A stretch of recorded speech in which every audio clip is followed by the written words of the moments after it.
अस्सलाम वालेकुम dear students, welcome to Punjab technical and science academy.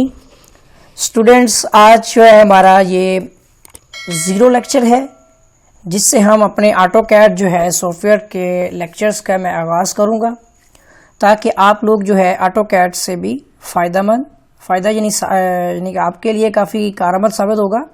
तो इस लेक्चर में मैं आपको जो है ऑटोकैड के अंदर किस तरह से वर्किंग करनी है, ऑटोकैड किस तरह से आपने जो है वो ओपन करना है, क्लोज करना है, फाइल सेव करनी है, ठीक है, और किस तरह से आपने उसकी शीट को सेट करना है, ये मैं आपको स्टेप बाय स्टेप जो है वो सिखाऊंगा। तो फर्स्ट ऑफ ऑल स्टूडेंट्स, यहाँ पर आपने क्या करना है कि आपके डेस्कटॉप पर मौजूद ऑटोकैड का आइकन अगर आप करते हैं आपको मिल जाता है, जैसे कि मेरे पास मौजूद है, और अगर नहीं है मौजूद तो आप स्टार्ट बटन में जाकर वहाँ पर ऑटोकैड लिखें तो आपके सामने जो है वो आइकन शो हो जाएंगे। मेरे पास जो ऑटोकैड 2006 और 13 दोनों वर्जन्स हैं, तो मैं 13 पे काम कर रहा हूँ इस वक्त, आपको एक्सप्लेन करना चाह रहा हूँ। तो सबसे पहले हम अपने इस ऑटोकैड को ओपन कर लेंगे।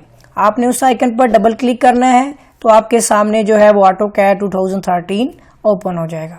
अब आपने क्या करना है कि इसमें आपको जो है जो व्यू नज़र आएगा, तो इस डिस्प्ले में आपके पास सबसे ऊपर जो ये आपको पट्टी सी नज़र आ रही है, इसे हम टाइटल बार कहते हैं। टाइटल बार ऐसी बार होती है कि जो हमारे प्रोग्राम और हमारे जो फाइल के नाम के मुतालिक जो है वो बताती है। तो फर्स्ट ऑफ ऑल यहाँ पे बता रही है ड्राइंग 4, ठीक है, और ऑटोकैड भी लिखा हुआ है। देखिए, हमें एक तो सॉफ्टवेयर के बारे में पता चल रहा है और एक हमारी फाइल का नाम इस वक्त जो है सपोज करते हुए ड्राइंग 4 रखा गया है, ये मौजूद नहीं है। जब हम इसको सेव करेंगे तो ये ड्राइंग 4 के नाम से सेव हो जाएगा। इसके साथ ही .dwg ये स्टूडेंट्स ये एक्सटेंशन होती है ऑटोकैड की। जैसे आप वर्ड यूज करें तो वर्ड की एक्सटेंशन जो होती है .word या .txt भी होता है किसी जगह पर, ठीक है ना। तो इसी तरह एक्सेल की .xcl, ठीक हो गया, .ppt पावर पॉइंट की फॉर एग्जाम्पल। तो अब हम तो बात कर रहे थे ऑटोकैड के हवाले से। तो अब हमारी जो शीट है इसमें हमें एक तो टाइटल बार है, इस टाइटल बार में राइट साइड पर आपको क्लोज जो आपका है यहाँ पे रीस्टोर, ठीक है, और मिनिमाइज, ये 3 बटन्स मिलेंगे, ठीक है। इसी के साथ ही जब आप इसके लेफ्ट साइड पे चले जाएंगे तो आपको एक तो ऑटोकैड का जो है विंडो बटन मिलेगा, ठीक है, जिसे एक नया ड्रैग जो है यानी कि आपका एक ड्रॉप मेन्यू ओपन हो जाएगी। इसके साथ ही यहाँ पर कुछ क्विक टूल्स हैं, जैसे कि एक न्यू, इसके साथ ही ओपन, सेव एज, ठीक है। और यहाँ पर आपको बता दूं कि न्यू के लिए जो आप कमांड यूज करेंगे वो Ctrl+N होगी, और अगर आप फाइल को ओपन कर रहे हैं कोई बनी हुई फाइल को तो Ctrl+O प्रेस करेंगे। अगर आप फाइल को सेव करना चाह रहे हैं तो Ctrl+S प्रेस करेंगे। ये फर्स्ट टाइम हो चाहे दरमियान में आप कहीं सेव कर रहे हो। और अगर आप अपने फाइल को सेव एज करना चाह रहे हैं स्टूडेंट, सेव एज का मतलब होता है कि अगर आपने कोई फाइल सेव की है, सेव करने के बाद उसका कोई नाम रखा था, आप चाहते हैं कि वही फाइल को किसी और नाम से सेव किया जाए, तो आप इसके लिए सेव एज जो है वो बटन यानी कीज भी इस्तेमाल कर सकते हैं और यहां से क्लिक भी कर सकते हैं। तो स्टूडेंट इसके लिए कमांड होती है Ctrl+Shift और S, यानी अगर आपने सेव करना है तो Ctrl+S की कमांड इस्तेमाल करनी है, और अगर आपने सेव एज करना है यानी बनी हुई सेव शुदा फाइल का नाम चेंज करके किसी और नाम से सेव करना है तो आपने Ctrl+Shift+S प्रेस करना है। इसके बाद हम डिस्कस करेंगे, ये था हमारा जो टैब मैंने आपको बताया, ये टाइटल बार थी, जिस टाइटल बार में आपको क्विक टूल्स, ठीक है, और राइट साइड पर आपको क्लोज, रिस्टोर, मिनिमाइज के बारे में बताया। इसके बाद हम आते हैं इसकी नेक्स्ट टैब, जो नेक्स्ट बार है वो इसकी है menu bar. Student, menu bar में इसमें होम, इंसर्ट, ठीक है, और अभी जो ये वर्जन यूज हो रहा है इसमें एनोटेट, लेआउट, ठीक है, पैरामेट्रिक व्यूज, ठीक है, मैनेज है, आउटपुट और प्लग इन और ऑनलाइन, बहुत सारे फीचर्स होते हैं, एक्सप्रेस टूल्स वगैरह। इसके अलावा पुराने वर्जन्स में होम था, ठीक है ना, insert, farmer, tool, draw, dimensions, ठीक है ना, मॉडिफाइज, इस तरह करके जो है ये मेन्यूज चेंज भी होते हैं, क्योंकि यहाँ पर जो आपको ये ऑप्शन मिल रही है इससे आप अपने कैड को 2D 3D के अंदर भी कन्वर्ट करते हैं। जैसे कि ड्राफ्टिंग में अगर आप हैं तो आप सिर्फ 2D वर्किंग करेंगे, 3D बेसिक में जाएंगे तो आप 3D वर्क करेंगे बेसिक लेवल तक, मॉडलिंग में जाएंगे तो आप इसको जो है हाई लेवल में ले जाएंगे, ठीक है ना। और अगर आप 2D में काम करना चाह रहे हैं तो आप ड्राफ्टिंग में या ऑटोकैड क्लासिक में इसको जो है वो इस्तेमाल करें। जैसे कि मैंने अभी ऑटोकैड क्लासिक में इसको शिफ्ट कर दिया है। तो ये आप देख सकते हैं कि इसमें file, edit, view, insert, farmer, tool, ठीक है ना, ड्रॉ, डिमेंशन, मॉडिफाई, पैरामेट्रिक, फिर वही चीजें आ जाती हैं। तो ये हम जो है इसको क्लासिक पे रखकर इस्तेमाल करेंगे। तो चलिए स्टूडेंट्स, आज का हमारा जो है बेसिक सा एक इंट्रोडक्शन मैंने आपको दिया। इसके बाद हम नेक्स्ट में आते हैं कि मेन्यू बार के बाद जो हमें बार्स जो मिलती है जो हमारी वो टूल बार होती है, ठीक है ना। टाइटल बार, मेन्यू बार, अब टूल बार के बारे में डिस्कस करेंगे, ठीक है। क्लिप कार्ट यहाँ पे कुछ आ रही है, ठीक है ना। देखिए, एक नई फाइल बनाना, कोई फाइल को ओपन करना, सेव करना, प्रिंट करना, ठीक है, प्रिंट प्रीव्यू, ठीक है ना, प्लॉट प्रीव्यू जिसे कहते हैं, और फिर प्रिंट की पब्लिशिंग होती है इसके अंदर, ठीक है। फिर हम यहाँ पर जो है इसको कट कर सकते हैं, और फिर कॉपी है, फिर पेस्ट है इसके अंदर, ठीक है, और फिर मैच प्रॉपर्टीज, डिफरेंट किस्म की प्रॉपर्टीज हम इसको यूजुअली जो अपने जो है यूज के लिहाज से इस्तेमाल करने जाएंगे, ठीक है। अब इसके बाद जो नेक्स्ट हमारे पास आता है कि इसमें क्लासिक उसी तरह से व्यूज ऊपर भी मौजूद हैं, नीचे भी मौजूद हैं, ठीक है। ये सेटिंग होती है इसकी। इसके साथ ही हमारे पास ये लेयर्स की ऑप्शंस भी हैं, ठीक है, और लेयर्स के बारे साथ ही उनकी कैटेगरीज भी आती है। जैसे उसकी थिकनेस आ जाएगी, ठीक है, उसकी वेटेज आ जाएगी, ठीक है, उसके स्टाइल आ जाएगा, उसका कलर आ जाएगा, एटसेट्रा। अब स्टूडेंट्स, जो हमें ये ब्लैक स्क्रीन नजर आ रही है जिसपे ये जो डब्बे डब्बे से भी बने हुए हैं जिसे हम ग्राफ या ग्रिड कहते हैं, ये जो एरिया होता है जिसमें एक साइड पर आपको जो है होम का बटन है और ये कुछ आपको जो है एक्सिस नजर आ रहे हैं, ये वर्किंग एरिया, ये सारी की सारी जो ब्लैक कलर की जो शीट है जो मॉडल टैब में है, ठीक है ना, तो ये जो होती है इसे हम वर्किंग एरिया या ड्राइंग शीट एरिया कहते हैं, ठीक है ना। ये हमारा वर्किंग एरिया होता है। ये वो ड्राइंग एरिया होता है जिसमें हमने ड्राइंग को ड्रॉ करना होता है। इसके साथ ही यहाँ पर देखें टूल बार्स ये भी बनी हुई है, ठीक है, और यहाँ पर मॉडिफिकेशन बार भी है, ठीक है ना। और इसके साथ ही नीचे हमारा मॉडल लेआउट बार भी होती है एक, ठीक है, और इसके बाद नीचे हमारे पास आ जाती है इसके अंदर कमांड बार, ठीक है ना। स्टेटस बार भी है, वो इससे नीचे है, ठीक है। ये कमांड बार है। कमांड बार में हम जो कमांड इस्तेमाल करते हैं वो शो होती है। इसके साथ ही आ जाता है हमारे पास नीचे स्टेटस बार।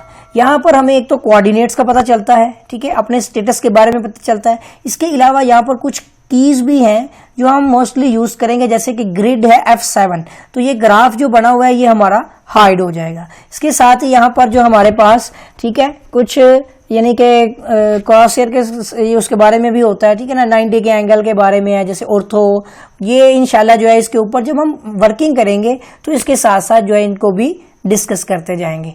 और स्टूडेंट्स, आपको जो है उम्मीद है कि इसका इंटरफेस तो पता चल गया होगा कि ऑटोकैड के अंदर क्या क्या चीजें यूज होती हैं। तो ये जो हमारा लेक्चर है, तो स्टूडेंट्स उम्मीद है कि आपको जो है इसकी समझ आई होगी। अब मैं आपको जो है स्टेप बाय स्टेप जो है इसी जीरो लेक्चर में ये बताऊंगा कि किस तरह से हमने अपनी ड्राइंग शीट को सेट करना होता है। देखिए, जब भी हम ड्राइंग शीट को ओपन करते हैं तो ये एक ब्लैंक ड्राइंग शीट होती है। इससे पहले कि मैं आपको शीट सेट करना सिखाऊं, मैं आपको ये बताता हूं कि फाइल को किस तरह से क्लोज और ओपन किया जाता है। तो फर्स्ट ऑफ ऑल, अगर आपने अपनी एक फाइल को क्लोज करना है तो आप कंट्रोल F4 प्रेस कर दें, ठीक है, सेव किए हुए बगैर। अभी ये हमारी फाइल ओपन है। देखिए, कंट्रोल N करते हैं तो ये एक ऑप्शन आती है कि सिलेक्ट टेम्पलेट। ये एक बना हुआ टेम्पलेट है, हमने इसको ऑटोकैड ACAD पे रखना है तो वही शीट हमारे पास ओपन हो जाएगी। फिर से हम कंट्रोल F4 करेंगे तो ये क्लोज हो जाएगी। फिर से कंट्रोल N करेंगे तो ये ओपन होगी और एंटर कर देंगे तो ये हमारा प्लेटफॉर्म आ जाएगा। अब इतना काम करने के बाद नेक्स्ट वर्क हमारा ये होता है कि किस तरह से हमने इस फाइल को सेव करना है। तो स्टूडेंट, सबसे पहले आपने कंट्रोल S प्रेस करना है। कंट्रोल S प्रेस करने के बाद हमारे पास ये विंडो आ जाएगी जो अभी बता रही है कि सेव ड्राइंग एज, यानी अभी हम इसको फर्स्ट टाइम सेव करना चाह रहे हैं। तो यहां पर हम इसको जो है YouTube के नाम से, ठीक है, YouTube के नाम से जो है हम अपनी इस फाइल को सेव कर देंगे, ठीक है। तो ये YouTube लिखा और इस फाइल को सेव कर दिया। अब कंट्रोल S प्रेस करते हैं तो अब देखेंगे वो ऑप्शन दोबारा से नहीं आएगी। अब यही चीज मैं आपको सिखा देता हूं कि सेव एज कैसे करते हैं। देखिए, आपने कंट्रोल Shift एस प्रेस करना है। तो देख सकते हैं कि सेव ड्राइंग एज, फिर से ऑप्शन आ गई और हम यहाँ पर अपने नाम के आगे थोड़ी सी चेंजिंग कर दें या नाम को चेंज करके जब सेव करेंगे तो हमारी यही मौजूदा फाइल किसी और नाम से सेव हो जाएगी। अब हम स्टार्ट करने लगे हैं शीट को सेट करना। तो शीट सेट करने का मकसद होता है कि हमने जो काम करना है वो हमारा आर्किटेक्चर, यानी हम फिट्स में कर रहे हैं, इंचेस में कर रहे हैं, ठीक है। हम उसको जो है क्या कहते हैं, इंजीनियरिंग फैक्टर्स जिसमें हमारा पॉइंट्स में फिट्स होते हैं, ठीक है, उसमें हम कर रहे हैं, या हम पॉइंट्स के अंदर जैसे कि सेंटीमीटर, मिलीमीटर्स वगैरह के यूनिट्स मीटर्स में कर रहे हैं, जो कि मैकेनिकल वर्क्स होता है, तो वो हमारा डेसिमल में होता है। मैं आपको जो है ये सारी चीजें एक एक कर जो है एक्सप्लेन करूंगा। तो चलिए, सबसे पहला हमारा स्टेप नंबर 1 है कि हमने किस तरह से ऑटोकैड के अंदर यूनिट सेट करने हैं। तो सबसे पहले यूनिट की कमांड होती है UN।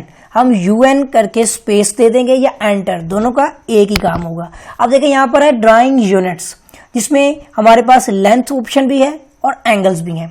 अब ये दो चीजें होती हैं कि जब कोई लाइन लगती है तो उसको कोई ना कोई साइज चाहिए, जिसके लिए हमें उसके लिए कोई ना कोई यूनिट को सेट करना होता है। जैसे डेसिमल में था तो ये हमारा मिलीमीटर्स में है, ये सेंटीमीटर्स में है, तो हम इसको यहां से चेंज करके आर्किटेक्चर पे करेंगे, क्योंकि हम जो है इस वक्त आर्किटेक्चरल के हवाले से जो है ये फिलहाल जो वर्किंग करेंगे, ड्राइंग्स बनाएंगे, बिल्डिंग्स प्लान्स जो है हमारे।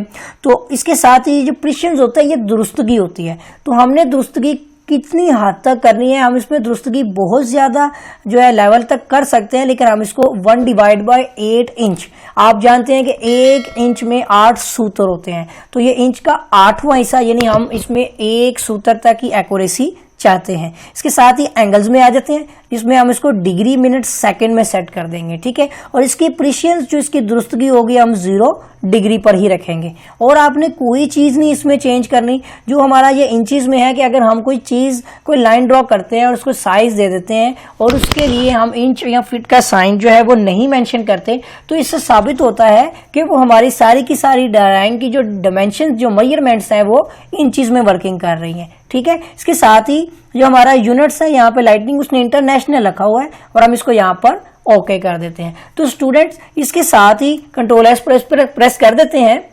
ये चीज हमें बताएगी कि हमारा स्टेप नंबर 1 जो है वो मुकम्मल हो चुका है, यानी हमने इस ड्राइंग के यूनिट्स को सेट कर लिया है। स्टेप नंबर 2 की तरफ बढ़ते हैं। स्टूडेंट्स, हमारा स्टेप नंबर 2 है कि जो ड्राइंग हम बनाते हैं उस ड्राइंग की जब हम मेजरमेंट्स लगाएंगे, जब हम उसकी डायमेंशंस लगाएंगे, पैमाइश करेंगे, तो वो पैमाइश को शो करने के लिए भी हमें इसके ऊपर जो है वो सेटिंग करनी पड़ती है। इस मकसद के लिए हम इसके डिम स्टाइल की सेटिंग में जाएंगे। इसमें हम कमांड जो है वो डी इस्तेमाल करेंगे। तो डी में आप देख सकते हैं कमांड हमारे पास है डिम स्टाइल, तो हम इसको स्पेस दे देंगे। स्टूडेंट्स, हमारे पास एक विंडो ओपन होगी। इस विंडो में हमने इसके मॉडिफाई जो है ऑप्शन पे क्लिक करना है, जिससे एक और विंडो ओपन होगी और इस विंडो में हमने प्राइमरी यूनिट के टैब में जाना है। जब हम प्राइमरी यूनिट के टैब में चले जाएंगे तो हमारे पास लीनियर डायमेंशंस और एंगुलर डायमेंशंस, ये दोनों फैक्टर्स जो हम ऑलरेडी यूनिट्स में यूज कर चुके हैं, यहां भी हमने वही वर्किंग करनी है। लीनियर डायमेंशन में हमने इसको आर्किटेक्चरल पे रखना है और प्रिसिशन में हमने इसको 1/8 इंच यानी 1 सूत्र तक की दुरुस्तगी चाहते हैं हम। इसके साथ ही एंगल्स में हम इसको डिग्री मिनट में रखेंगे, ठीक है। और अब यहाँ पे जो हमारा प्राइमरी यूनिट का टैब का काम था वो हमने मुकम्मल कर लिया।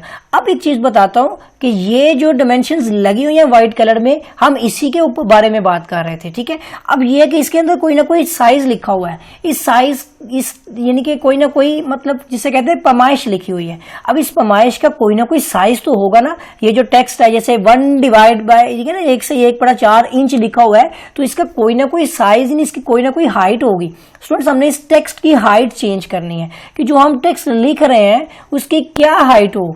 तो हम यहाँ पर अपने टेक्स्ट की हाइट को 6 इंच से 9 के बिटवीन यानी 8 इंच चले रख लेते हैं और ओके कर देते हैं। अब इसके बाद स्टूडेंट्स हमने अपने इस विंडो को ओके कर लेना है। ओके करने के बाद जब आप ओके कर लेंगे तो यहाँ पर एक बटन होगा सेट करंट का। अगर आपने उस पर क्लिक नहीं किया तो आप समझ लें कि आपने अपनी इस सेटिंग को वेस्ट कर लिया। आपने सबसे पहले सेट करंट करना है, ये सेट करंट होगा कि हमारी इस करंट शीट पर ये सेटिंग अप्लाई हो जाएगी। अब आपने सेट करंट करने के बाद इसको क्लोज कर लेना है। तो स्टूडेंट्स हमारा जो स्टेप नंबर 2 था शीट सेट करने का कि किस तरह से हम डिम स्टाइल यानी डायमेंशंस की सेटिंग करते हैं, ये मुकम्मल हो गया। चलिए अब स्टेप नंबर 3 की तरफ बढ़ते हैं। हमारा स्टेप नंबर 3 ये है कि हम अब इस ब्लैक जो हमारा एरिया जो ये स्क्रीन है इसकी कोई ना कोई लिमिटेशन होगी। अब हम अगर इस पर वर्किंग करना चाहें तो ये भी हो सकता है कि हमारी ड्राइंग जो है वो व्यू के लिहाज से, वैसे तो ये ड्राइंग बहुत वसी है, वो व्यू के लिहाज से हमारी ड्राइंग की इसके ऊपर एडजस्टमेंट करना मुश्किल हो जाए, वो हमें प्रॉपरली ये ड्राइंग ना दिखा सके। तो इस मकसद के लिए हम अपनी शीट को एक लिमिटेशन एक लिमिट्स दे देंगे, एक हदूद दे देंगे। तो इस मकसद के लिए स्टेप नंबर 3 में हम लिमिट को सेट करेंगे, जिसके लिए जो हम कमांड है LIMI आप लिखें तो ये कमांड्स हमारे पास आ जाती है लिमिट्स। तो अगर आप old versions for example 2006, 2004 in versions को यूज कर रहे हैं तो आप जो है लिमिट्स को आपको पूरा लिखना होगा। यूनिट के लिए UN भी आप चल जाएगा उसके अंदर, ठीक है। डायमेंशंस के लिए D भी चल जाएगा, लेकिन अगर आप लिमिट लिखना चाहेंगे तो आपको ओल्ड वर्जन्स में लिमिट्स को मुकम्मल लिखना होगा। उसके बाद आपने स्पेस या एंटर दोनों का इस्तेमाल आप कर सकते हैं। अब स्टूडेंट्स इसमें कोई स्टेटमेंट लिखी आ रही है, आप इसको पढ़े कि लिखा हुआ है रीसेट मॉडल स्पेस लिमिट। अभी हमारी लिमिट को सेट नहीं किया गया, ठीक है। अब उसके नीचे ऑप्शन दी गई है स्पेसिफाई लोअर लेफ्ट कॉर्नर। अब आप बताएं इस पूरी शीट का लोअर और लेफ्ट कॉर्नर कौन सा है। जाहिर सी बात है कि ये जो हमारा एक्सिस बना हुआ है ये जिस जगह पर है यही हमारा जो है लोअर लेफ्ट कॉर्नर है। तो कमांड देते हैं फिर से LIMI, ठीक है। तो जो हमारे पास आ रही ऑप्शन कि लोअर लेफ्ट कॉर्नर, तो ये जो हमारा कॉर्नर है ये लोअर लेफ्ट कॉर्नर के हवाले से हम इन दोनों जगह पे इसको 0 कर लेते हैं और फिट का साइन डालना है आपने, जो कि एंटर के साथ है, ठीक है। अब स्टूडेंट्स आपने नेक्स्ट टैब में जाना है, तो नेक्स्ट टैब में शिफ्ट करने के लिए आप टैब का बटन भी इस्तेमाल कर सकते हैं और कोमा का बटन भी प्रेस कर सकते हैं, ठीक है। अब इसके बाद आपने फिर से 0 और फिर एंटर के साथ जो की है कोटेशंस वाली आपने उस बटन को प्रेस करना है, या जहां पर भी आपको जो सिंगल कोटेशन और डबल कोटेशन के साइन मिल जाएं वहीं पर आपका जो है ये फिट और इंच का साइन होगा। अब यहां पर आपके पास जो है 0 फीट, 0 फीट आपने लेफ्ट और लोअर दोनों कॉर्नर्स जो है इन दोनों की पोजीशन को 0 सेट कर लिया। अब आपने स्पेस देनी है या एंटर प्रेस करना है। उसके बाद आती है स्पेसिफाई अपर राइट कॉर्नर। अब स्टूडेंट्स हमने अपर और राइट, ठीक है ना, यानी कि आगे से अब हमने इसकी लिमिट लेनी है, तो हम इसको सेट कर लेते हैं 100 फीट, फिर कॉमा प्रेस करेंगे तो नेक्स्ट स्टेप में चला गया, फिर से 100 फीट और स्पेस दे देंगे। तो स्टूडेंट्स हमारी लिमिट जो है इसको भी हमने सेट कर लिया है। अब स्टेप नंबर 4 क्या होता है कि जब हम अपनी वर्किंग एरिया शीट पर कोई भी काम कर रहे हों और जैसे ही हम माउस का स्क्रॉल घुमाते हैं तो आप देख सकते हैं कि ये एक जो है ना 2 डंडे बने हुए हैं, देख सकते हैं आप, एक्स और वाई, एक ओरिजेंटल और एक वर्टिकल है। इसका कोई ना कोई नाम तो होगा, तो जाहिर सी बात है स्टूडेंट्स इसका कोई ना कोई नाम तो है, और वो नाम क्या है उसे हम UCS के नाम से जानते हैं, और ये एक आइकन है जिसकी वजह से हम इसे UCS आइकन कहते हैं। आप जानते हैं कि UCS किसे कहते हैं, तो स्टूडेंट UCS का मतलब होता है यूनिवर्सल कोऑर्डिनेट सिस्टम। तो ये एक यूनिवर्सल कोऑर्डिनेट सिस्टम होता है जिसका एक आइकन बना दिया गया है। अगर हम 2D में रहेंगे तो ये एक्स और वाई एक्सिस में होगा, अगर हम 3D में जाएंगे तो ये एक्स वाई के साथ एक तीसरा जो एक्सिस है वो Z भी आ जाएगा। तो अब हम इसको क्या करना चाह रहे हैं कि ये एक साइड पर रहे, ये हमारे काम के दरमियान में खलल ना पैदा करे। तो इस मकसद के लिए आपने कमांड देनी है UCS, ठीक है, या UCS I भी लिखते हैं साथ, तो आइकन आ जाएगा। हम UCS आइकन के बारे में कह रहे हैं कि नो ओरिजिन, यानी इसको हम ओरिजिन नहीं देना चाहते तो ये बिल्कुल 0 सेट हो जाए। तो नो ओरिजिन करते हुए हम इसको प्रेस कर देंगे। तो अब जब भी स्क्रॉल प्रेस करेंगे तो ये हमारा UCS आइकन जो है ये शो नहीं होगा। तो स्टूडेंट्स के साथ साथ जैसे ही आपने अपनी शीट को सेट करते जाना है, आपने Ctrl+S प्रेस करते जाना है। तो उम्मीद है कि स्टूडेंट्स आपको जो है ये बेसिक वर्क, इसका इंटरफेस, ठीक है, और इसके अलावा इसमें किस तरह से आपने फाइल को सेव करना है, ओपन करना है, क्लोज करना है, ठीक है, सेव एज करना है, और किस तरह से आपने इसकी शीट को सेट करना है, ये सारा कुछ आपको जो है वो समझ आ गया होगा। और उम्मीद करूंगा कि आप जो है इससे काफ़ी फ़ायदा हासिल करेंगे। और अगर आपने स्टूडेंट्स मेरा चैनल सब्सक्राइब नहीं किया तो चैनल को अभी सब्सक्राइब कर लें, ताकि मेरी नई नेक्स्ट वीडियोस जो हैं, लेटेस्ट वीडियोस, वो आप तक जो है वो बआसानी आपको जो नहीं मिल सकें। तो मिलेंगे एक नए लेक्चर के साथ, तब तक के लिए अल्लाह हाफिज़।